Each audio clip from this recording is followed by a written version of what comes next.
স্নিগ্ধ বিষ লিখেছেন সানজিদা আক্তার মুন্নি। পর্ব ৫১।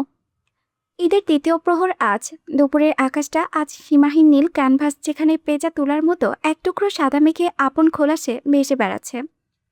পাটোয়ারি বাড়ির শতবর্তী শাওলা পড়া প্রাচীন দেওয়ালগুলো, প্রতিটি ইটে যেন লেপ্টে আছে গতকালকের আনন্দ উৎসবের সুবাস। বাতাসে মোমো করছে আতর, আগরবাতি আর গোলাপজামের ঘ্রাণ। আজ সকালেই আয়রাত এসেছে তার কাছে পাটোয়ারি বাড়ি।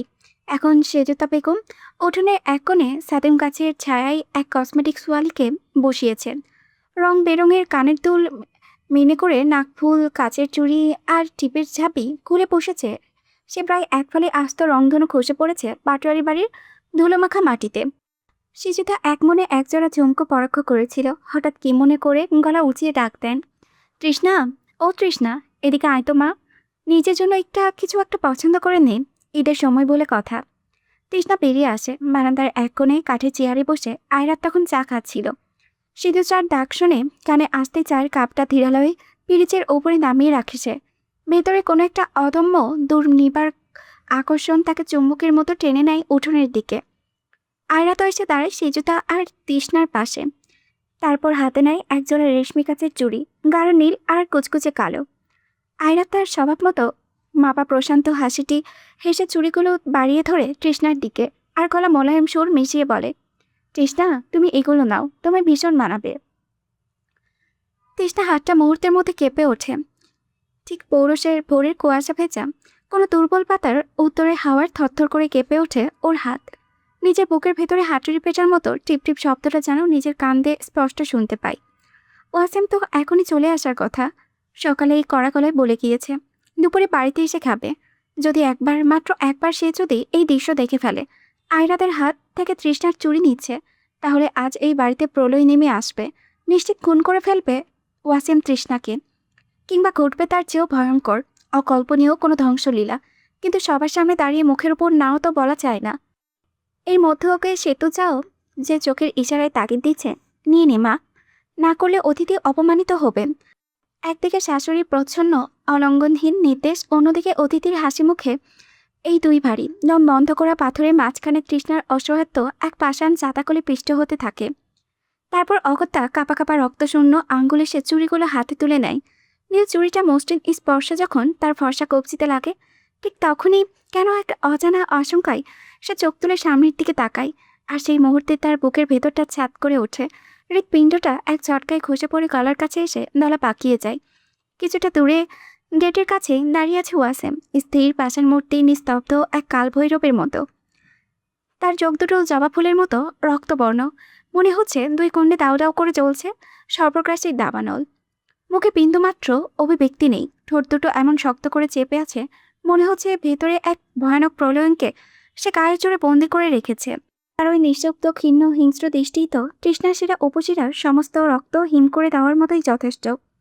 তৃষ্ণা কাঁপতে শুরু করে প্রচণ্ড ঝড়ের মুখে দাঁড়িয়ে থাকা এক অসহায় ছোট্ট পাখির মতো কাঁপতে থাকে। কাঁপা কাঁপা হাতে সে দ্রুত চুড়িগুলো খুলে ফেলতে চায়, কিন্তু ভয়ে তার আঙুলগুলো আড়স অবশ হয়ে গেছে। চুড়িগুলো হাতের মুঠোয় ধরা পড়েও বারবার পিছলে যাচ্ছে ঘামে ভেজা তালু থেকে। তার আগে লম্বা লম্বা ভারী পদক্ষেপে এগিয়ে আসে ওয়াসিম। ক্ষিপ্র গতিতে পাঁচ পাখির মতো ছোঁ মেরে এক ঝটকাই তৃষ্ণার হাতটা চেপে ধরে এমন প্রচণ্ড নির্দয় অমানসিক চাপে যে মনে হয় কবজির হাড়গুলো এখনই মরমর করে গুড়িয়ে যাবে। সেতুজা আর আয়রাত বোবা হয়ে দাঁড়িয়ে থাকেন, কারো মুখে কোনো শব্দ নেই, চোখের পলক পড়ছে না তাদের। ওয়াসিমের হাতের বজ্রকঠিন পৈশাচিক চাপে চুড়িগুলো কাচ কাচ শব্দে খান খান হয়ে ভেঙে যায়। কাচের তীক্ষ্ণ চারালো টুকরোগুলো নির্মমভাবে বিঁধে যায় তৃষ্ণার নরম হাতের চামড়ায়। এমনকি ওয়াসিমের নিজের বলিষ্ঠ আঙুলেও কাজগুলো মাংসের গভীরে ঢুকে যায়। দুজনের হাত থেকে ফিনকি দিয়ে রক্ত গড়িয়ে পড়তে থাকে, লাল উষ্ণ জীবন্ত রক্ত। সে রক্ত ফোটায় ফোটায় মেঝেতে ঝরে পড়ে, আঁকতে থাকে এক ভয়ঙ্কর এবং মনমান্ত্রিক চিত্রকর্ম। তৃষ্ণা তীব্র যন্ত্রণায় কুঁকড়ে যায়, তার দু চোখ বেয়ে গড়িয়ে পড়ে পাত ভাঙা অশ্রু, গলা চিরে বেরিয়ে আসে এক আর্ত ভাঙা চিৎকার, ছাড়ুন, কি করছেন আপনি? কিন্তু ওয়াসিম কানে কোনো শব্দ পৌঁছায় না। সে তৃষ্ণার রক্তাক্ত হাত ধরে টানতে টানতে ঘরের ভেতরে নিয়ে দরজায় ঠাস করে বন্ধ করে দেয়। দিয়ে তৃষ্ণাকে দরজার পাল্লার সাথে শক্ত করে চেপে ধরে ওয়াসিম। তার তপ্ত রাগে আগুনের মতো নিঃশ্বাস তৃষ্ণার ভীত মুখে এসে আছড়ে পড়ে। তৃষ্ণার অশ্রুসজল চোখের দিকে তাকিয়ে দাঁতে দাঁত চেপে হিসিস করে বলে ওঠে, তোকে কতবার বলেছিলাম ওই ছায়াও যাতে না মারাস। তুই না কথা দিয়েছিলি যাবি না, তাহলে কেন গেলি? ওর দেওয়া চুরি কেন হাতে পড়লি বল, এই জানোয়ারের বাচ্চা, বল। প্রতিটি শব্দ এক একটা চলন্ত সীসার চাপক হয়ে আছড়ে পড়েছে তৃষ্ণার নগ্ন আত্মায়। সে হু হু করে টুকরে কেঁদে ওঠে। আমি নিচ থেকে যাইনি, মা ডেকে নিয়ে গেছেন, উনি আমায় দিয়েছেন, আর মা ইশারা করে নিতে বলেছে দেখে আমি নিয়েছি। আমার হাতটা ছাড়ুন না, খুব লাগছে। কিন্তু ওয়াসিমের ভেতরে তো এখন এক অন্ধ সর্বনাশা প্রলয় চলছে। ঈর্ষা, লেলিহান আগুন আর তৃষ্ণাকে হারানোর তীব্র ভয় আর সবগ্রাসী দখলের পাগলামি সব মিলেমিশে এক বিষাক্ত নেশা জাতীয় তরল তৈরি করেছে তার শিরায় শিরায়। সে দাঁত কামড় করে হিংস্র জানোয়ারের মতো গঙ্গানি সুরে বলে, এতদিন আমার ভাইয়েরা ছিল, তাই সবার সামনে তোকে কিচ্ছু বলিনি। সেই সুযোগে তোর এত বার বেড়েছে, উল্টো করে জুড়িয়ে দিব কয়েকটা দিই, তাহলে সব শখ সব দিক লেমাক মিটে যাবে। এই বলে সে তৃষ্ণার রক্তাক্ত হাতটা সজোরে ছুঁড়ে দিয়ে তার নরম চোয়ালটা এক হাতে শক্ত করে চেপে ধরে। ওয়াসিমের শক্ত নির্দয় আঙুলগুলো বসে যায় তৃষ্ণার ফ্যাকাশে গালে। যন্ত্রণায় তৃষ্ণার কলিজাতেও শুকিয়ে কাঠ হয়ে আসছে, কিন্তু ঠিক এই মুহূর্তে তার বুকের ভেতরে কোনো এক নিভূতি অন্ধকার কোণে হঠাৎ একটা সূক্ষ্ম তার চিরে যেন তার তারটা একদিন তাকে মান অভিমান, ভয় আর সামাজিকতার বেড়াজালে বাঁচিয়ে রেখেছিল। এই দম বন্ধ করা জীবন, এই প্রতিদিনের লাঞ্ছনা আর তার এক বিন্দুও ভালো লাগে না। দুমুঠো ভাতের আশায় একটুখানি আশ্রয়ের জন্য মানুষের মতো পরিচয়ে কাঙ্গাল হয়ে সে এই অহংকারীর সংসারে পড়ে আছে। কিন্তু আজ সেই পরিচয়ের শেষ সুতোটুকু ছিঁড়ে টুকরো টুকরো হয়ে ধুলোয় মিশে গিয়েছে। ভেজা রক্তাক্ত শান্ত চোখ দুটো সে সরাসরি তুলে ধরে ওয়াসিমের জ্বলন্ত চোখের উপরে। আজ আর এই দৃষ্টিতে কোনো ভয় নেই, কোনো ত্রাস নেই। সেখানে শুধু জমে আছে এক মহাসমুদ্রর সমান পাথর চাপা অভিমান। ক্ষীণ শান্ত কণ্ঠে সে অভিযোগের সুরে বলে, দুমুঠো ভাতের লোভে আপনার সংসারে কুকুরের মতো পড়ে থাকি, তাই বলে আপনি আমায় এভাবে মারবেন? মানুষ তো রাস্তার কুকুরের সাথেও এমন জঘন্য আচরণ করে না। আমাকে কুকুর মনে করেও তো অন্তত একটু দয়া করতে পারেন। কথাগুলো কেন বিষাক্ত ধারালো বর্ষার মতো সজোরে বেঁধে যায় ওয়াসিমের বুকে। সে একটা নামহীন প্রচণ্ড ধাক্কা খেয়ে এক পা পিছিয়ে যায়। তার ভেতরে পৌরশালী অহংকার নিমিষে চূর্ণ হয়ে যায়। তারপর গলা চড়িয়ে মরিয়া হয়ে প্রায় আর্তনাদের মতো চিৎকার করে ওঠে, আমি তো চাই তোর সাথে ভালো থাকতে, কিন্তু তুই তো সেটা যোগ্য না। তুই যদি আজ ওর সামনে না যেতি, আমি কি তোর সাথে এমন জানোয়ারের মতো আচরণ করতাম? তার কণ্ঠে গগন বিদারী অসহায় চিৎকারে গোটা ঘরটা কেঁপে ওঠে। তৃষ্ণা শান্তভাবে চোখ নামিয়ে নেয়।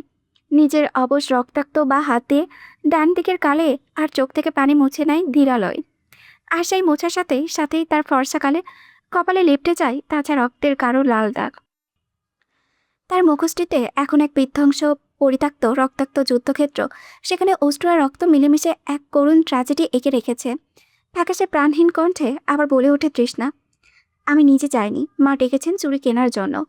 তখন তিনি এসে চুড়ি দিয়ে বলেছেন এটা পড়তে, মা ইশারা করেছেন তাই নিয়েছি, এর বেশি কিচ্ছু নয়। ওয়াসিমের ভেতরে চলতে থাকা প্রলয়ঙ্কারী ঝড়টা এবার ধীরে ধীরে ক্লান্ত হয়ে শান্ত হতে শুরু করে। মাথার ভেতরে দপদপ করতে রাগের আগুনটা নিভে আসে। উঠোনের দৃশ্যটা দেখার পর তার মনে হচ্ছিল সব শেষ, তার পৃথিবী ধ্বংস হয়ে গেছে। তৃষ্ণাকে সে চিরতরে হারিয়ে ফেলেছে। আয়রাত বুঝি তাকে চিনিয়ে নিল। এই ভয়, এই তীব্র মানসিক পাথির মতো নিরাপত্তাহীনতাকে তাকে দিনের পর দিন কুড়ে কুড়ে খাচ্ছিল। আজকের এই চুরিগুলো সেই জমে থাকা ভয়ের বিষাক্ত ফোসকাটাকে এক নিমিষে ফাটিয়ে দিয়েছে। সাদা ঝকঝকে ফ্লোরে এখন টপটপ করে রক্ত ঝরেছে তৃষ্ণার আঙুলের টগা হতে। নিস্তব্ধ করে সেই শব্দের প্রতিধ্বনি হচ্ছে বারবার। তৃষ্ণার প্রতিটি ফোঁটা এক একটা না বলা অভিযোগ, এক একটা চাপা দীর্ঘশ্বাস হয়ে আষ্টে পড়েছে মেঝেতে। তৃষ্ণা ধীরে ধীরে দরজার দিকে পা বাড়ায় বাইরে বেরিয়ে যাওয়ার জন্য, কিন্তু ওয়াসিম খপ করে তার বাঁ হাতটা ধরে আটকে দেয়। তৃষ্ণা শিউরে ওঠে, এবারে মরবে বুঝি। কাঁপা কাঁপা ভীতু হরিণীর মতো চোখে সে তাকায় ওয়াসিমের দিকে, কিন্তু ওয়াসিমের চোখে এবার আর নেই সেই দাবানল। সেখানে এখন বিরাজ করেছে অচেনা কোমলতা আর এক অপ্রকাশিত বুক ফাটা অনুতাপের ছায়া। সে এবার তৃষ্ণাকে খুব আলতো করে, যেমন কাচের পুতুল ধরেছে সেভাবে টেনে এনে সোফায় বসায়, ধরা গলায় প্রায় ফিসফিস করে নিজের অপরাধ বোধটুকু গিলে নিয়ে বলে, রক্তগুলো পরিষ্কার করতে হবে। কথাটা শুনে তৃষ্ণা এক চিলতে স্নান করুর হাসে। এই হাসিতে মিশে থাকা এক আকাশ অভিমান, পাহাড় সম ক্লান্তি আর অতলস্পর্শী বিষাদ। তৃষ্ণা নিজে ক্ষত বিক্ষত হাতের তালু থেকে সে নিচে নিচে একে একে কাছের তীক্ষ্ণ টুকরোগুলো টেনে টেনে বের করতে থাকে। প্রতিটি টানে তীক্ষ্ণ যন্ত্রণা বিদ্যুৎ বেগে চড়িয়ে যায় শিরায় শিরায়, কিন্তু এই শারীরিক যন্ত্রণা তার বুকের ভেতরে রক্তকরণের কাছে আজ একেবারে তুচ্ছ, একেবারে মূল্যহীন। পরনের ওনার আঁচলে এক প্রান্ত দিয়ে হাতের মুঠো রক্ত মুছতে মুছতে দৃষ্টি অনবত রেখে নিচু গলায় বলে, আমি নিজে মুছে নেব। কুকুরের রক্ত দু এক ফোঁটা আপনাদের দামি ফ্লোরে পড়লে এমন কোনো ক্ষতি হবে না, চিন্তা করবেন না। তৃষ্ণার এই কথাটা মরিচ ধরার ছুরি হয়ে সোজা ওয়াসিমের হৃৎপিণ্ডে এপার ওপার করে দেয়। তার ভেতরটা ভেঙে একেবারে চুরমার হয়ে যায়। হু হু করে চিৎকার করে কাঁদতে ইচ্ছে করছে তার। একে সর্বনাশ করলো সে, যাকে সে নিজের প্রাণের চেয়েও, নিজের অস্তিত্বের চেয়েও বেশি এখন চাই। আর নিজের অন্ধ ঈর্ষার আগুনে পুড়ে তাকে আজ নিজের হাতে এতটা রক্তাক্ত করলো। আসলে ভালোবাসা যখন অন্ধ বিষাক্ত দখলের পাগলামিতে পরিণত হয়, তখন তা আর ভালোবাসা থাকে না, তা হয়ে ওঠে ধ্বংসাত্মক অভিশাপ। আর একটা শব্দ উচ্চারণ করে না ওয়াসিম। ও একটানে তৃষ্ণাকে পাছা কোলে করে তুলে নেয়। তৃষ্ণা চমকে ওঠে আস্মিকতায়। ওয়াসিম এবার নয়, নরম কিন্তু পাথরের মতো কণ্ঠে বলে, আর হাত লাগাবি না ক্ষতে, চুপচাপ চল আমার সাথে। তৃষ্ণা কোল থেকে নেমে যাওয়ার জন্য ছটফট করে, আমি যাব না আপনার সাথে, কোথাও নামান আমাকে। কিন্তু ওয়াসিম আজ তার কোনো কথাই শোনে না। দু হাতে শক্ত করে তাকে নিজের চওড়া বুকে আগলে নিয়ে বাড়ি থেকে বেরিয়ে আসে।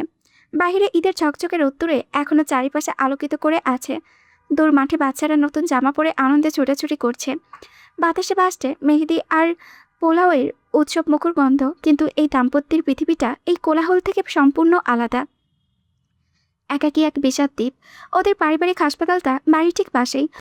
ওয়াসিম রাস্তায় নেমে দ্রুত পায়ে প্রায় ঊর্ধ্বশ্বাসে হাতটা শূন্যে তুলে দৌড়াতে শুরু করে। তৃষ্ণা তার বুকের কাছে একটা নিথর টানা ভাঙা পাখির মতো পড়ে থাকে, আর তার রক্তে ভেজা হাতটা শূন্যে ঝুলতে থাকে অসহায় পাবে। ওয়াসিমের পরনের শুভ্র ইস্ত্রি করা সাতটা বুকটা ধীরে ধীরে তৃষ্ণার রক্তে লাল হয়ে যেতে যেতে থাকে। আঘাত তৃষ্ণার হাতে লাগলেও রক্ত ঝরছে ওয়াসিমের নিজের বুক চিরে। হাসপাতালে পা রাখতে সে পাগলের মতো গলা ফাটিয়ে ডাকতে থাকে ডাক্তারদের। 3-4 জন ডাক্তার নার্স তড়িঘড়ি করে ছুটে বেরিয়ে আসেন। তাদের মধ্যে পরিচিত এক মহিলা ডাক্তারের দিকে চোখ পড়তে ওয়াসিম হন্তদন্ত হয়ে এগিয়ে যায়। আমার স্ত্রীর হাতে কাচের চুড়ি গভীরভাবে বিঁধে গিয়েছে, এগুলো এখনই বের করে যা করার করো, যা করার দ্রুত করো।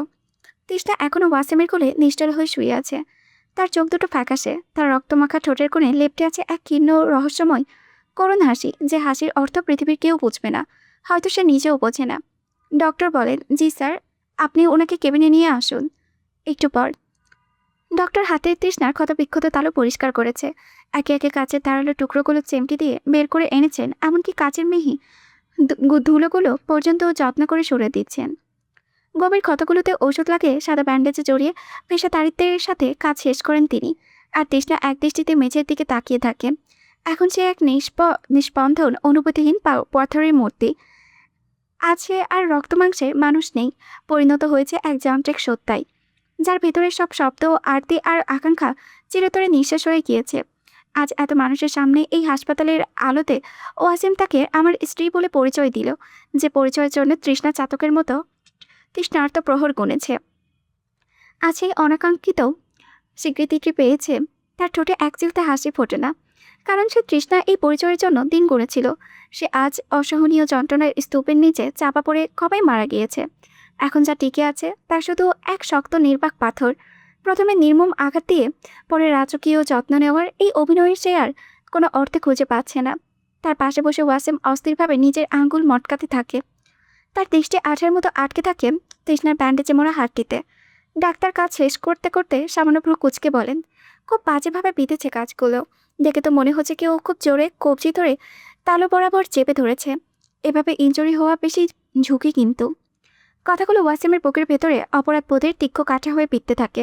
সে হয়তো মুখ খুলে সত্যটাই বলে দিত, কিন্তু তার আগে তৃষ্ণা শান্ত গলায় বলে, আমি পড়ে গিয়েছিলাম, হাতটা শরীরের নিচে আড়াআড়িভাবে চাপ পড়েছিল, তাই এমন হয়েছে। ডক্টর আর কথা বাড়ান না, শুধু ঔষধের নামটা লিখে দিয়ে চলে যান। তৃষ্ণা ধীরে ধীরে উঠে দাঁড়ায়, পা বাড়াই দরজার দিকে। ওয়াসিম এগিয়ে এসে তাকে আবারও কোলে তুলে নিতে চাইলে সে হাত তুলে থামিয়ে দেয়। তার দৃষ্টি এখনও মেঝের দিকে নিবদ্ধ। অবলীলায় সে বলে ওঠে, আমি হেঁটে যেতে পারবো, আপনার হয়তো কষ্ট করতে হবে না। কিন্তু ওয়াসিম কবেকার কথা শুনেছে। এক ঝটকাইতে সে তৃষ্ণাকে আবারও পাচা কোলে করে তুলে নেয় নিজের বুকে, আর বলে, তোর মত জানতে চাইনি আমি। তৃষ্ণার প্রতিবাদ করে না, তার শরীরটা ওয়াসিমের কোলে পাথরের মতো ভারী হয়ে পড়ে থাকে। বাড়ি ফিরে ওয়াসিম তাকে বিছানায় বসিয়ে রেখে ঔষধ আনতে বাহিরে যায়, সেই ফাঁকে ঘরে ঢুকেন সিতুজা বেগম। তৃষ্ণা ডক্টরের সামনে বলা সেখানেও বুলিটায় যন্ত্রের মতো আওড়ে যায়। সিতুজা হয়তো পুরোপুরি বিশ্বাস করেন না, কিন্তু তৃষ্ণার চোখের ওই পাথরের শূন্যতার দিকে তাকিয়ে আর প্রশ্ন বাড়ানোর সাহস পায় না তিনি। একটা দীর্ঘশ্বাস পেলে তিনি বিশ্রাম নিতে বলে বেরিয়ে যান। কিছুক্ষণ পর ওয়াসিম ঘরে ঢুকে এক বিভৎস দৃশ্য দেখে থমকে দাঁড়ায়। তৃষ্ণা তার সেই সদ্য ব্যান্ডেজ বাঁধা ক্ষত বিক্ষত হাত দিয়ে মেঝেতে পড়ে থাকা নিজের রক্তের দাগ মুছছে। এক হাতে ন্যাকড়া চেপে ধরে ঘষে ঘষে সে বোধহয় শুধু মেঝে নয়, নিজের অপমান, নিজের ব্যথা আর নিজের অস্তিত্বের সবটুকু চিহ্ন মুছে ফেলতে চাইছে। ওয়াসিম ভিতরে প্রথমে রাগের আগুন দপ করে জ্বলে ওঠে, কিন্তু পর মুহূর্তে সে আগুনকে ঢেকে ফেলে এক বোবা হাহাকার। সে তৃষ্ণার সামনে হাঁটু কেড়ে বসে পড়ে, বলে, তোকে কে মুছতে বলেছে এসব? তোর হাত কাটা, ওষুধ খেয়ে চুপচাপ শুয়ে থাকবি। তৃষ্ণা তার দিকে তাকায় না পর্যন্ত, তার হাত চলছেই থাকে আপন ছন্দে। এক মৃতস্বরে সে জবাব দেয়, আমি এ বাড়ির কাজের লোক, ফ্লোর পরিষ্কার রাখা তো আমারই কাজ। এ কথায় ওয়াসিমের ধৈর্য শেষ বাক্যটুকু ভেঙে খান খান হয়ে যায়। সে ক্ষিপ্ত হয়ে পাশে রাখা পানির বালতি সহ সজোরে লাথি মারে। বালতিটা ভেঙে ছিটকে যায়, পানি ছড়িয়ে পড়ে সারা ঘরে। ও গর্জে ওঠে, তুই সবসময় কথার পাশ ধরিস কেন? যা বলছি তাই শোন, উঠে গিয়ে চুপচাপ বস। এত বড় শব্দেও তৃষ্ণা চমকে ওঠে না, তার চোখের পাতাও কাঁপে না। ভয় নামের আধিম অনুভূতিটুকুও তার ভেতর থেকে চিরতরে শুকিয়ে গেছে।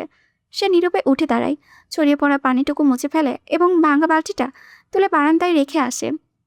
তার এই নিশ্চুপ সাহস, এই নির্বিকার বিদ্রোহ দেখে ওয়াসিম মুহূর্তের জন্য স্তব্ধ হয়ে পড়ে। তারপর বারান্দায় গিয়ে সে তৃষ্ণার বাহু শক্ত করে চেপে ধরে, দাঁতে দাঁত চেপে হিসিস করে বলে ওঠে, এই বেয়াদবের বাচ্চা, কথা কানে যাচ্ছে না তোর? এবারেও তৃষ্ণা নিজের হাত ছাড়ানোর কোনো চেষ্টা করে না। পাথরের মতো স্থির গলায় সে সরাসরি ওয়াসিমের চোখে চোখ রাখে।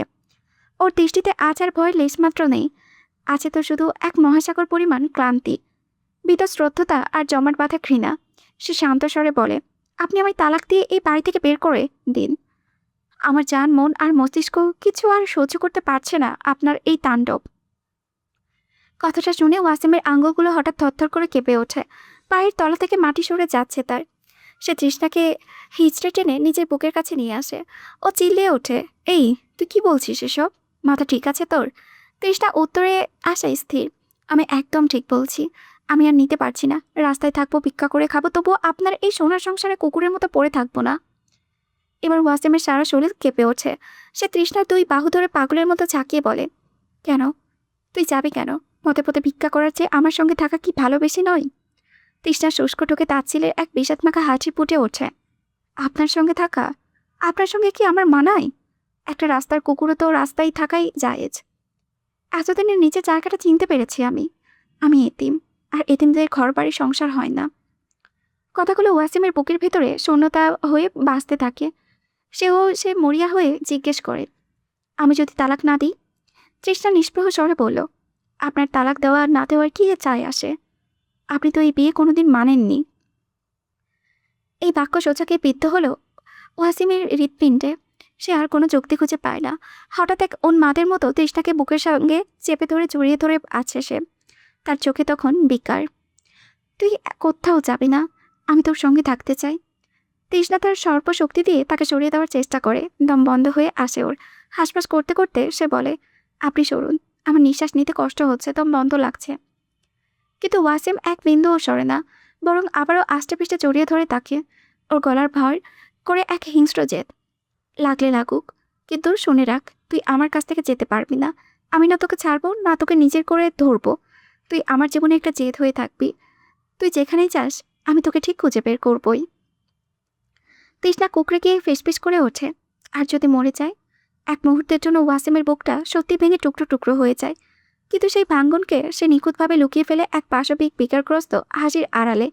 সে বলে, মরে যাবি? তাহলে তোর লাশ নিয়ে বসে থাকবো আমি। তুই আমাকে চিনিস না তৃষ্ণা। আমি যে জেদ একবার ধরি সেটা আর ছাড়ি না।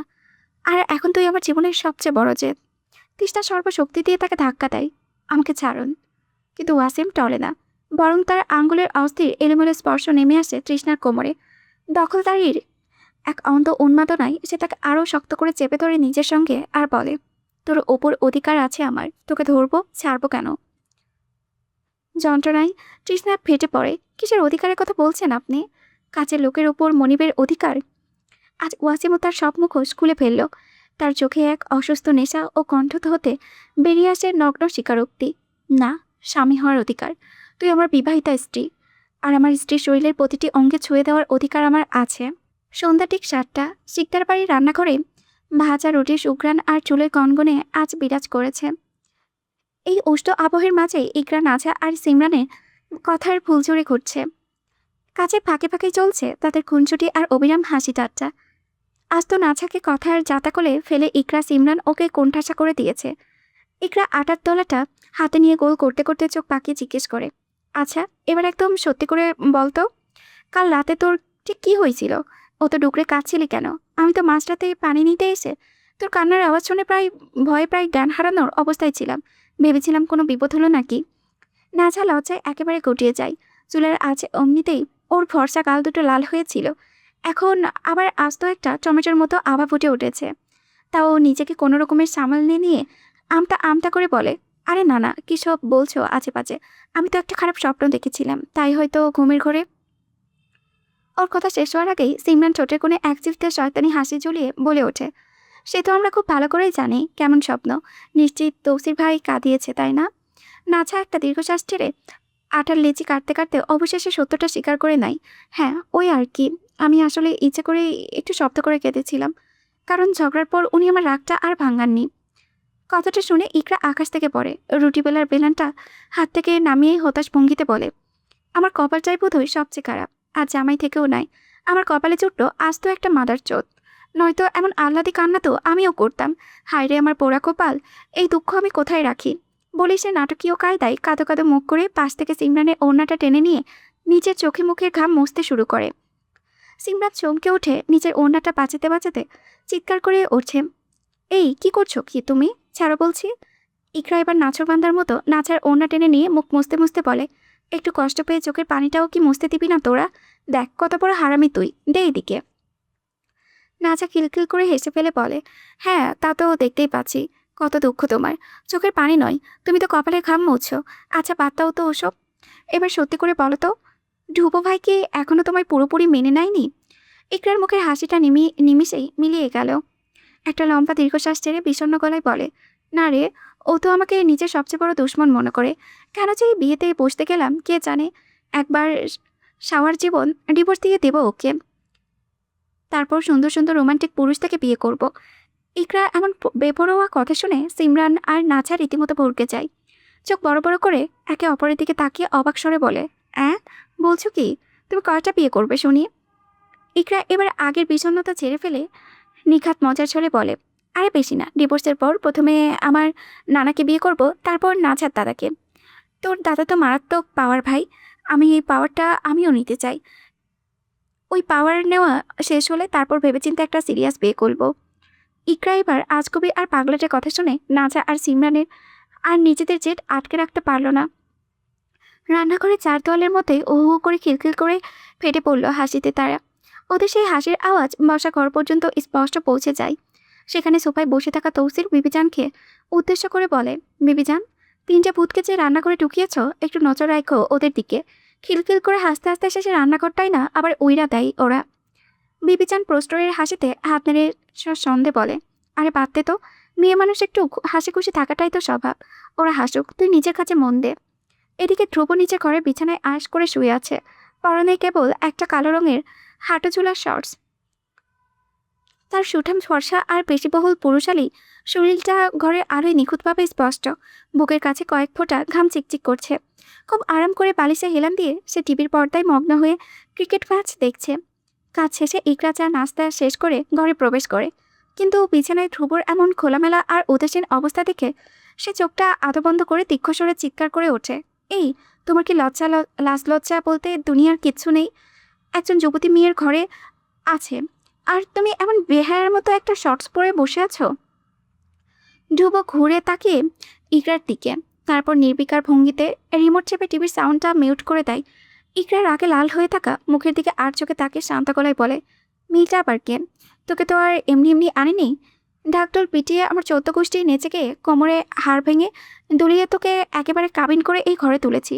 আমার তো পূর্ণ অধিকার আছে নিজের বইয়ের সামনে কোনো কিছু না পড়েও হাঁটার, কিন্তু আমি তো আবার ভীষণ ভালো মানুষ, তাই অতটা করলাম না, শুধু শুয়েই আছি। ইকরা হনহন করে ধ্রুবর সামনে গিয়ে দাঁড়ায়, চোখ মুছে রাজ্যের বিরক্তি নিয়ে বলে, তোমার হয়েছেটা কি ভাই বলো তো? ইদানিং এমন অদ্ভুত আর পাগল পাগল আচরণ কেন করছো তুমি? ধ্রুব এবার একটু নড়েচড়ে বিছানায় সোজা হয়ে বসে। ইকরার দিকে একদৃষ্টে তাকিয়ে ঠোঁটের কোণে একচিলতে দুষ্ট হাসি বাঁকা হাসি ফুটিয়ে বলে, হওয়াতে তো চেয়েছিলাম 7-8টা পোলাপান, কিন্তু সুযোগ সুবিধাই তো করে উঠতে পারছি না। কথাটা শুনে ইকরার চোখের দৃষ্টিতে আগুন জ্বলে। সে রাগে ফুঁসতে ফুঁসতে চোখ গরম করে বলে, সাওয়া মারানি কথা রাখো, তোমার মতলবটা কি? ধ্রুবর ঠোঁটের কোণে একটা বাঁকা হাসি ফুটে ওঠে। সে ইকরার দিকে অত্যন্ত ধূর্ত ভঙ্গিতে আর চোখে তাকায়। গলার স্বরটা খাতে নামিয়ে বলে, তোর সাথে এমন কিছু একটা করা যেটা এই বিছানায় কাঠগুলো ভেঙে খান খান হয়ে যায়। আশা করি বুঝতে পেরেছিস। তুই তো আবার আইনস্টাইনের সৎমা, ব্রেন তোর বেশ ভালো। ইকরার চোয়াল শক্ত হয়ে আসে। সে ধ্রুবর দিকে এক প্রকার ঠান্ডা আর তীক্ষ্ণ দৃষ্টিতে তাকিয়ে বলে, তোমাকে আমি ভালো মনে করতাম ধ্রুব ভাই, কিন্তু তুমি এত শয়তানছি। সেদিন আমার ইনার ছিলে, আজ তুমি কিসব শয়তানি ইঙ্গিত দিচ্ছ? ধ্রুব এবার শব্দ করে নির্লজ্জের মতো হাসে। আমি তো একটা কালনাগ রে ইকরা। এতদিন তোর সামনে নিজের আসল পরিচয় প্রকাশ করিনি শুধু, আর সেদিনের ছিঁড়ে মজাই লেগেছিল। আই আশা করি। এই কথা বলে ধ্রুব নিজের জায়গা থেকে উঠে ধীর পায়ে ইকরার দিকে হাত বাড়ায়। ইকরাও দমে যাওয়ার পার্টি নয়। সে ক্ষিপ্ত গতিতে ধ্রুবর একটা আঙুল শক্ত করে চেপে ধরে শাসায়। যদি হাত আর একটু আগায় না, আর আঙুল থাকবে না। ধ্রুবর চোখে মুখে কোনো বিকার নেই। সে এটা শুনে অত্যন্ত ঠান্ডা মাথায় নিজের অন্য হাতে ইকরার পরনের আর্জেন্টিনার আওয়ারের জার্সিটা খপ করে টেনে ধরে। সে পাল্টা শাসায়, আঙুল ছাড় বলছি, নয়তো জার্সি ছিঁড়ব। ইকরার রাগ সপ্তমে চড়ে। সে তাতে দাঁত চেপে ধ্রুবর আঙুলটা সজনে মুচকে দিয়ে বলে, ছিঁড়লে হাতও থাকবে না। ধ্রুব এবার আর কোনো কথা না পারিয়ে ইকরার জার্সি ধরে হ্যাঁচকা টানে ওকে একেবারে নিজের চওড়া বুকের কাছে নিয়ে আসে। ইকরা কিছু বুঝে ওঠার আগে ধ্রুব সর্বশক্তি দিয়ে টেনে এক নিমিষে ছিঁড়ে নেয় জার্সিটা আর শান্ত গলায় বলে, দেখ ছিললাম। আজমিকে এই ঘটনায় ইকরা তো লজ্জায় আর অপমানে একেবারে কুকড়ে যায়। সে তাড়াতাড়ি নিজের ছেঁড়া জার্সির অংশটা দিয়ে উন্মুক্ত শরীর ঢাকতে থাকে। দুপুর হাত ছেড়ে নিজের দিকে হাত বাড়ায়। ঠিক তার আগে দুপুর সাপের মতো ক্ষিপ্রতায় ওর দুই হাতের মুঠোয় নিজের দুই হাতের মধ্যে শক্ত করে বন্দি করে নেয়। তারপর কোনো সুযোগ না দিয়েই ধপাস করে বিছানায় ইকরাকে ফেলে দেয়। সাথে সেও নিজের শরীর পুরো ভার নিয়ে আশ্রে পড়ে ওর উপরে। ইকরা ভয়ে আর রাগে চোখ বড় বড় করে চিল্লায়, বাইচতগিরি করছো কেন? আমার জার্সি ছিঁড়ে ফেলেছ, সবকিছু দেখা যাচ্ছে, সরো বলছি। ধ্রুবর গায়ে তো অনেক জোর। সে এক হাতে ইকরার দুই হাত মাথার উপরে শক্ত করে চেপে ধরে, অন্য হাতে ওর ছেঁড়া জার্সিটা একেবারে টান মেরে শরীর থেকে আলাদা করে দিয়ে ব্যঙ্গাত্মক সুরে বলে, তোর তো পাওয়ারের অনেক নেশার শখ। এলিন মাস্কের বোন বেলুন মাস্ক, আই আমি তোকে কিছু পাওয়ার দিয়েছি। তোর ধ্রুব ভাই আবার অনেক দোয়ালেও, তাই তোর শখটা পূরণ করে দেই। তোমার থেকে পাওয়ার আমি নেব না, সরা বলছি। ড্যাশ ড্যাশ করিও না ধ্রুব ভাই।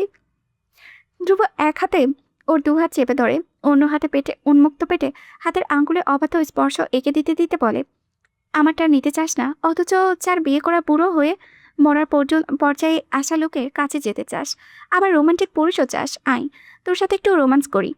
তুই আমার না না মানা একমাত্র বৌরূপী সতীন, তোর ইচ্ছেটা পূরণ করি। ইকরা ছটপট করতে থাকে। ধ্রুবের স্পর্শে ইকরা উত্তল করে দিচ্ছে। ইকরা চিৎকার করে ওঠে, এই তুমি আমাদের কথা শুনেছ? লজ্জা নেই বেহায়া কুত্তা, মানচোদ! মানুষের কথা লুকিয়ে শোনো, চুবে না আমাকে, সরা বলছি। ধ্রুব তো আর থামবে না। ও ইকরার মুখের সামনে মুখ নিয়ে এসে বলে, তুই তো নিজেই বললি তোর রোমান্টিক পুরুষ দরকার। দেখ, তুই যদি চাস তাহলে আমি তোর জন্য 50 শেড অফ গ্রে এর ক্রিস্টিয়ান বা 365 ডেজ এর ম্যাক্সিমাম হতে পারি। তুই যদি চাস আর কি। আমি কিন্তু খুব ভালো মানুষ। একটু রাগে পুরো শরীর রিডি করে জ্বলে ওঠে, কিন্তু সে আর চিল্লায় না। সে শান্ত থেকে মোক্ষম সুযোগের অপেক্ষায় থাকে। সুযোগ বুঝে সে ধ্রুবর উড়োতে সজোরে একটা লাথি মেরে ওকে নিজের ওপর থেকে একপাশে ফেলে দেয়। তারপর মুহূর্তের মধ্যে ধ্রুবর বুকের উপরে উঠে বসে আর অনাবৃত অবস্থায় ওর নাকে মুখে এলোপাথারি থাপ্পড় বসিয়ে দেয়। সে বাঘিনীর মতো চিল্লে ওঠে, তোমার সাহস সাহস বেশি বেড়ে গেছে দেখতাছি। ধ্রুব যেন থাপ্পড়গুলো খেয়েও কোনো ব্যথা পায় না, বরং কয়েকটা থাপ্পড় স্বাদ করে গ্রহণ করে নেয়। তারপর সে অত্যন্ত দক্ষতায় ইকরার দুই হাতে আবারও চেপে ধরে। ধ্রুব একদম ইকরার চোখে চোখ রেখে ঠোঁটের এক চিলতে মুচকি হাসি জুলিয়ে ইকরার চিকন উন্মুক্ত কোমরে নিজে দুই হাত রেখে বলে, ওয়াও, তোকে তো এই অবস্থায় অনেক হট সস লাগছে রে ইকরা। আমার ঘরে এমন ছটফটে নায়িকারূপী বউ আছে আমার তো জানাই ছিল না। ধ্রুবর এমন পর্যায়ে কথা শুনে ইকরার মেজাজ পুরোপুরি বিগড়ে যায়। সে রাগের মাথায় ধ্রুবর মুখে এক গালে থুতো ছুঁড়ে মেরে আর পুষতে পুষতে বলে, ছাড় আমাকে, শয়তান নির্লজ্জ। ধ্রুব থুতো হোচকের পলকে ইকরাকে উল্টে বিছানা করে ফেলে দেয়। তারপর নির্লজ্জের মতো ইকরার বুকের নিচের মুখ ঘষে মুখটা পরিষ্কার করে। লজ্জায় আর পার পেয়ে যাওয়ার কোনো উপায় না থেকে জোরে চিৎকার করে ওঠে, নানি যান, কই তুমি? এই দেখো তোমার শয়তান নাতি আমার সঙ্গে কি করছে। ধ্রুব এবার কিছুটা ঘাবড়ে গিয়ে থমকে ওঠে। এই হারামি, মুখ বন্ধ কর, গুচি শুদ্ধ চলে আসবে। আমি তোর সাথে কি করলাম? আমি তো শুধু মুখ মুছলাম। ইকরা এই সুযোগে ধ্রুবর পেটে সজোরে একটা লাথি মেরে নিজেকে ছড়িয়ে দ্রুত উঠে বসে। এরপর আর এক মুহূর্ত দেরি না করে তাড়াতাড়ি ওয়ার্ড্রপ থেকে গিয়ে আরেকটা জার্সি নিয়ে গায়ে জড়ায় নিজের। ও দাঁত চেপে রাগে কাঁপতে কাঁপতে চিৎকার করে, ধ্রুব ভাই, তোকে আমি ভালো ভাবছিলাম, কিন্তু এখন দেখি তুই একটা মাদারচোদ। আমার যে জার্সি ছিঁড়েছিস এটা কিনে দিস, নয়তো সারা জীবন বাপ টাকার আক্ষেপ থেকে যাবে। ধ্রুব বিছানা থেকে উঠে এসে ধীর পায়ে ইকরার ঠিক পেছনে এসে দাঁড়ায় বলে, তোর কি মনে হয় আমি দিতে পারবো না? তোকে আমার ফকির মনে হয়? ইকরা জার্সিটা ঠিকঠাক পরে নিয়ে শটান পেছনে তাকায়। সে তাচ্ছিল্যের সুরে বলে, মনে হবে কেন? তোরা তো জন্মগত ফকির। না ফকির না, তোরা হলি কাঙ্গাল, যারা টাকার পাহাড় থাকার পরেও খরচ করে না। এই কথা শুনে ধ্রুব কোনো জবাব দেয় না। সে শুধু শক্ত করে ইকরার একটা হাত চেপে ধরে ওকে সোজা রুমের বেলকনিটাই নিয়ে যায়। বেলকনিতে পা রাখেই ইকরা তো রীতিমতো অবাক। ইকরার চোখে কপালে ওঠার জোগাড়। বেলকনির একপাশে অনেকগুলো বড় বড় কার্টন রাখা আছে। গুনে দেখলো প্রায় 20টা কার্টন একেবারে ঠাসাঠাসি করে রাখা। এতগুলো কি থাকতে পারে? ধ্রুব ইকরাকে কার্টনগুলোর দিকে চোখের ইশারা করে বলে, খোল, খুলে দেখ, যা থাকবে সব তোর। ইকরা তো জন্মগত ঘাট দ্বারা এত সহজে গলে যাওয়ার পাত্রী সে নয়, তাই অপ্র কুচকে বলে, আমি কেন খুলবো? তুমি খোলো, যদি ভেতর থেকে বোম বোম থাকে তাহলে। ধ্রুব রাগে চোখ কটমট করে একবার ইকরার এই অবুঝ মুখটার দিকে তাকায়। তারপর সে নিজেই এগিয়ে গিয়ে একে একে কার্টনগুলোর মুখ খুলে দেয়। কার্টুনের ভেতরে জিনিসগুলো দেখে ইকরা একেবারে বাকরুদ্ধ। সে চোখ বড় বড় করে বিস্ময়ে ধ্রুবর দিকে তাকায়। এগুলো কার? ধ্রুব কার্টুনগুলোর পাশ থেকে সোজা হয়ে উঠে দাঁড়াতে দাঁড়াতে খুব ক্যাজুয়াল ভঙ্গিতে বলে, গতকাল সালাম করেছিলি তো, তাই এটা তোর ঈদ সালামি। ইকরা একবার আর চোখে ধ্রুবর দিকে তাকায়। ধ্রুবর ঠোঁটের কোণে লেগে থাকা হালকা প্রশান্তির হাসিটার অর্থ বোঝার চেষ্টা করে সে। আসলে বেলকনি জুড়ে রাখা বক্সগুলোর ভেতরে থরে থরে সাজানো এক্সক্লুসিভ সব প্রিমিয়ার জার্সির চোখ ধাঁধানো কালেকশন। শুধুমাত্র ক্রিকেট সেকশনেই নজর করেছে বাংলাদেশ, পাকিস্তান, ইংল্যান্ড আর নেদারল্যান্ডস প্রায় 100টার মতো প্রিমিয়ার জার্সি। তবে ইকরার জন্য আসল সারপ্রাইজটা হলো ফুটবল কালেকশন। বক্সগুলো খুলতেই নীল মেরুন রঙের ছোটা এসে চোখে লাগে। ইকরার দেখতে পাই বার্সা সামগ্রকে, Barca home away third and fourth kit, so তো জাস্ট বেসিক। এর সাথে পরমজাতে বাজ করে আছে goalie kit, long sleeve, retro classic, heritage, anniversary, centenary, El Clasico edition, Senyera kit, Catalan edition, Spotify edition, champion league kits, UCL edition, matched jersey, authentic stadium paper match, player issue, fan version, training pre match of warm up short, special and limited edition, blackout kit, gold edition, dragon edition, Cruyff tribute, Messi edition থেকে শুরু করে centre like iconic blaugrana home kit. 1970 দশক থেকে শুরু করে 2025 সাল পর্যন্ত বার্সার মেইন কিট ডিজাইনার আর তার প্রতি সিজনের প্লেয়ার ভার্সন মিলিয়ে এক সেকশনে জার্সির সংখ্যা প্রায় 4500 পিস। এত নিখুঁত আর বিশাল সামগ্র দেখে ইকরা নিঃশ্বাস আটকে আসার উপক্রম হয়। পরে বক্সগুলোতে আছে আর্জেন্টিনার জার্সি। এখানে ক্রেজিনেসটা আরও এক ধাপ উপরে। আর্জেন্টিনার হোম অ্যাওয়ে থার্ড আর গোলকিপার কিটের পাশাপাশি এই রয়্যাল কালেকশনে আছে world cup, Copa America, Finalissima, champion edition, gold champion anniversary edition, retro 1978 and 1986, Maradona and Messi edition, ক্যাম্পিওয়েন্স, লেলমন্টো, authentic fan version, player issue, heat ready, অ্যারোরোজি, matchday training pre, match top, warm up, long sleeve limited and blackout edition, sky blue classic, 3 stars champion, Qatar 2022, ইউনার্স 50th anniversary and সেন্টিনিয়াল style kit. Kit ডিজাইনের সাথে tournament আর season ভিত্তিক player version মিলিয়ে এখানে চকচকে করছে প্রায় 1610টা এক্সক্লুসিভ পিক। ইকরা এত একটা জার্সি আনবক্স করতে করতে মন্ত্রমুগ্ধের মতো অবাক হয়ে দেখছে। আর নরম আর প্রিমিয়ার ফেব্রিক্সের ছোঁয়া তো আঙুলে লাগছে। আর তার কাছে পুরো ব্যাপারটা একদম আনরিয়েল লাগছে। এত বড় আয়োজন করে পাগলামি দেখে এক পর্যায়ে ইকরা থম মেরে ফ্লোরে বসে পড়ে। স্পিচলেস হয়ে আছে সে। শুধু একটা কথা তার মাথায় এখন ক্রমাগত ঘুরপাক খাচ্ছে। এত এত এক্সপেন্সিভ আর রেয়ার কালেকশনের পেছনে ধ্রুব ঠিক কত লাখ টাকা ইনভেস্ট করেছে। সব মিলিয়ে জার্সি হবে ৬,২১০টি। ইকরার ভেতরের সব রাগ মুহূর্তেই মধ্যে যেন উধাও হয়ে যায়। সে খুশিতে আত্মহারা হয়ে লাফিয়ে ওঠে, ধ্রুবকে শক্ত করে জড়িয়ে ধরে। খুশিতে ওর গলা কাঁপছে। তুমি এগুলো কিনেছো ধ্রুব ভাই? এখন ঈদ সালামি আমার প্রতি বছরই চাই এরকম। আমার এক জীবনের আফসোস মেটানোর জন্য তোমাকে একটা চুমো। এই কথা বলে ইকরা আনন্দে কতকত হয়ে ধুব্রর গাড়ে আলতো করে একটা চুমো খায়। ধুব্র বাহিরের রূপ গম্ভীর হলেও বইয়ের এমন আতরে সে তো মনে মনে খুশিতে দিন দিন করে নাচছে। সে এই সুযোগে নিজের ইগো বজায় রেখে বলে ওঠে, এত আদিক্ষেতার কি আছে? এসব অল্প টাকার কিছু জিনিস, মাত্র 52 লাখ খরচ হয়েছে। এইসব আর তেমন কি। ইকরা এখন আর সেসব টাকার অঙ্ক শোনার পাত্রী নয়। এতগুলো নিজের পছন্দের জার্সি জিনিস আর জার্সি দেখে সে তো চরম উত্তেজনায় প্রায় জ্ঞান হারিয়ে ফেলার জোগাড়। সে এই খুশি খবরটা সবাইকে জানাতে এক দৌড়ে ঘর থেকে বাইরে চলে আসে, নাচা আর সিমরানকে ডেকে আনতে। ধ্রুব দরজার কাছে দাঁড়িয়ে ইকরার এই পাগলামি ভরা যাওয়ার পথের দিকে এক দৃষ্টে তাকিয়ে থাকে। ঠোঁটে তার প্রশান্তির হাসি। এই টাকাগুলো ওকে বিবিজান দিয়েছিল। বিয়ের সময় ৭০ লাখ দিয়েছিল যাতে বিয়েটা করে ঘুষ হিসেবে। ধ্রুব সে টাকা খরচ করার কোনো জায়গায় পাচ্ছিল না, তাই ইকরাকে সারপ্রাইজ দিতে এই বঞ্চামি করল। সে এমনিতে পরিবারের টাকায় নিজে কিছু করে না, নিজের পরিশ্রম দিয়ে নিজের সব খরচ নিজেই চালায়। কারণ তার পরিবারের কোনো টাকাই হালাল না, তা সে জানে। রাত এখন 10টার কাছাকাছি। রাতের খাওয়া দাওয়া চুকিয়ে শিকদার বাড়ির সদর দরজার সামনে ভারী বিচার সভা বসেছে। একপাশে তৌসির, রুদ্র, নাজিম চাচা আর কেরামত বসে আছে। তাদের ঠিক পেছনে দাঁড়িয়ে আছে তাদের নিজস্ব দলবল। আর ঠিক উল্টো দিকে বসে আছে গ্রামের মেম্বার, তাদের পেছনেও দাঁড়িয়ে আছে তার কিছু লোক। মাঝখানে দাঁড়িয়ে আছে অপরাধী দুজন, মেম্বারের ছোট ভাই আর তৌসিরের চাচাতো ভাই কাব্য। সামান্য ক্রিকেট খেলা নিয়ে কথা কাটাকাটি, সেখান থেকে হাতাহাতি, আর এরই ফয়সালা করতে রাতের এই জামায়াত। তৌসির বিরক্তি নিয়ে ওদের দিকে একবার তাকায়, তারপর মেম্বারের দিকে ফিরে তাচ্ছিল্যের সুরে বলে, কি আর কোমরে আমার শাওয়ার মেম্বার, এইসব ছোট বিষয় বিচার বসতে হয়? এখনকার পোলাপানের ভিতরে জিগার নয়, মারামারি কইরা হাত দিছে, হাত ছিলে পা ছিলে। কথাটা বলেই তৌসির মেম্বারের ভাইয়ের দিকে আর কাপড় দিকে তাকিয়ে এক ধমক দিয়ে ওঠে, আরে বেটা, একজন আরেকজনকে ধরবি, ডিরেক্ট ফারবি সারবি। এরপর না হয় সিরিয়াস হইয়া দেখতাম কি সাওয়া করছোস, শুধু নাক মুখ ফাটাইছোস, এসবের বিচার কি করবো? মেম্বার মাথা নিচু করে আমতামতা করে বলে, তৌসির ভাই কি কম লজ্জার কথা, তাও একটা সমাধান কইরা দেন।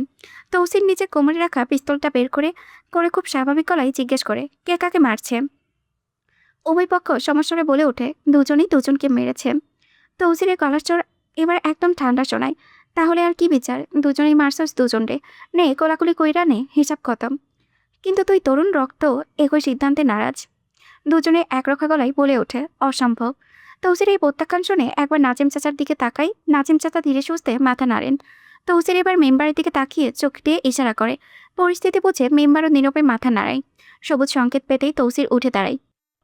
চোখের পলকে পিস্তল তুলে ঠাস করে এক রাউন্ড গুলি চালায় মেম্বারের ভাইয়ের পায়ের ঠিক ডান পাশে ঘেঁষে। মুহূর্তে রক্তের ফোয়ারা ছুটে যায়। পর মুহূর্তেই দ্বিতীয় গুলিটা ব্যথে কাপের পায়। যন্ত্রণায় আর্তনাদ করে দুজনেই মাটিতে লুটিয়ে পড়ে। তৌসির নির্বিকার ভঙ্গিতে পিস্তলটা লুঙ্গির কোমরে কুচে রাখতে রাখতে মেম্বারকে বলে, যা বিচার ডান, তোর ভাই তুই নিয়ে আসা, আমার ভাই আমি নিয়ে যাইতাছি। এ কথা বলে তৌসির পা দিয়ে বাল্লা মেরে তুলে লুঙ্গির কোচ হাতে নিয়ে কোমরে কুচে নেয়। তারপর রক্তাক্ত কাব্যকে একরকম পাঁচা কোলে তুলে নিয়ে সদর দরজার দিকে এগোয়। বসা করে কাব্যকে বসিয়ে মতলব মিয়াকে ডেকে তৌসির টুকটাক ডাক্তারি জানা মতলব মিয়াকে এসব কাজের জন্য রাখা হয়েছে। তাকে ব্যান্ডেজ করার নির্দেশ দিয়ে তৌসির দাঁত চেপে কাব্যকে শাসিয়ে বলে, এরপর যদি দেখছি তো এইসব ঠুনকো বিষয়ে তোর নামে বিচার আসছে, তাহলে দেখিস কি করি, যার লগে বিবাদ পাতবো একদম ধরে খাইয়া দিবি। খাইয়া আসা কবি যে আমি একজনে খাইয়া দিছি, বাকিটা আমরা দেখে নিব, বুঝেছস? তৌসিরের পাখির মতো ধমকে কাপড় ব্যথার মাঝেও কেঁপে উঠছে বলে, হ্যাঁ হ্যাঁ। তৌসিরের এবার কাব্যকে মাকে ডেকে কড়া গলায় বলে, চাচি ওরা শরবত খাওয়ায়, সাথে ফলমূল, কলিজা সিরার সাহস থাকার কথা ওর, কিন্তু কারো ভালো সিরতে পারল না ও। রক্তাক্ত আর রুদ্ধ পরিবেশটা পেছনে ফেলে তৌসির নিচে ঘরে এসে ঢোকে। ঘরের ভেতরে থেকে নাচা বেলকনিতে থেকে পুরো ঘটনাটাই দেখছে। তৌসির ঘরে পা রাখতে সে ক্ষুব্ধ কণ্ঠে বলে ওঠে, আপনি অযথাই গুলি করলেন কেন, বুঝিও তো বলা যেত। তৌসির এক পলক নাচার দিকে তাকিয়ে নিচে পাঞ্জাবিটা খুলতে খুলতে নির্লিপ্ত গলায় বলে, তুমি ওসব বুঝবা না, নাচা ফোঁস করে বলে ওঠে, হ্যাঁ আমি কেন বুঝবো, সব তো আপনিই বোঝেন।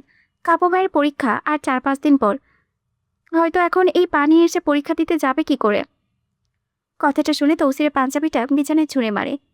নাছার দিকে ধীর পায়ে এগিয়ে আস্তে আস্তে বলে, তো তোমার কাপু ভাই পরীক্ষা রাইখা গ্যাঞ্জাম চোদাই কেন? আর চোদাইলেও তো ভালোভাবে চোদাই নাই, এই জন্য মারছি, যাতে শিক্ষা হয়। নাচা চরম বিরক্তি নিয়ে বলে, যত সব। বলি সে তৌসিরকে পাশ কাটিয়ে চলে যেতে চায়, কিন্তু পারে না। তৌসির এক ঝটকায় নাচার কোমরে পেঁচিয়ে ধরে নিজের সাথে একবার মিশিয়ে নেয়। তৌসির নাচাকে নিয়ে বিছানায় আষ্টে পিষ্টে বসে পড়ে। ওর চোখের মনি দুটোতে ক্লান্তির ছায়া, অথচ সেই ক্লান্তির আড়ালে মনে হচ্ছে আগুনের মতো দিকে দিকে চলছে কিছু একটা। নাচা তৌসিরের শক্ত হাতটা নিজের মুঠোয় চেপে ধরে, ওর কণ্ঠে বিরক্তি আর ক্লান্তির সংমিশ্রণ। ছাড়ুন তো, এখন একদম মুড নেই আমার। তৌসির তো কিছু শুনতে পায় না, কিংবা শুনেও না শোনার ভান করে থাকাটাই তার এখনকার নেশা।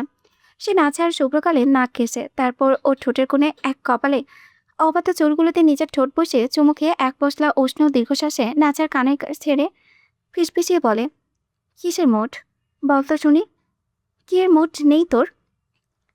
তার তপ্ত ঠোঁটের ছোঁয়ায় নাচার শরীরে এক শিরশির হিল্লোই বয়ে যায়। এক অজানা আবেশে এসে শিউরে ওঠে। তাও কৃত্রিম আড়ষ্টতায় তৌসিরের কাঁধে আলতো ধাক্কা দিয়ে মুখ ফিরিয়ে নিয়ে বলে, শুনুন তো, কিছুই না। তৌসির এবার শব্দহীন একটা হাসি হাসে। সেই হাসিতে আছে যেমন দুষ্টুমি, তেমনই আছে তৃষ্ণা। সে নাচার নরম গালটা দাঁত দিয়ে আলতো করে কামড়ে ধরে, তারপর কামিজের কাপড়ের কাঁধ থেকে সরিয়ে দিয়ে ভারী খসখসে গলায় বলে, সরার সময় এখন না কৈতরি, সারাটা দিনই তো সরে সরে থাকি। এতটুকু সময় এই রাইডটুকুই তো একান্তই আমার, তাই না? নাচার বুকটা হঠাৎই ধক করে ওঠে।